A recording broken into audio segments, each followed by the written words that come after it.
In this video, I'm going to show you how to add properties to a Notion page step by step, even if you're completely new to Notion databases. Properties are what make Notion powerful because they let you organize, filter, and customize your data exactly the way you want. By the end of this video, you'll know how to add, edit, and customize properties inside any Notion database page. If you find this helpful, make sure to hit the like button and subscribe for more simple Notion tutorials.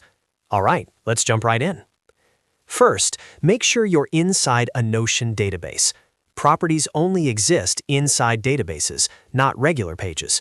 So open Notion and navigate to the database where you want to add properties. This could be a table, board, list, or calendar view. Once you're inside the database, you'll see the existing columns at the top. Each column represents a property. Next, look to the right side of your existing properties and click on the option that says Add Property. This is where you create a brand new property for your database. As soon as you click Add Property, Notion will ask you to choose a property type. Now, click on Select. A select property is useful when you want to choose one option from a predefined list, like status, priority, or category. Once you choose Select, you can start typing anything to create your first option. For example, you can type something like high, medium, or low, or any label that fits your workflow. After typing your option, click Add Property to confirm. You'll now see your new Select property added as a column in your database. You can click into any row and choose one of the options you created. Next, let's add another type of property. Click Add Property again, but this time choose Multi-Select.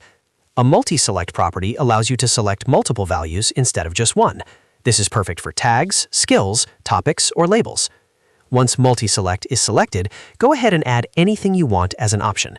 You can type multiple tags, press Enter after each one, and Notion will automatically save them.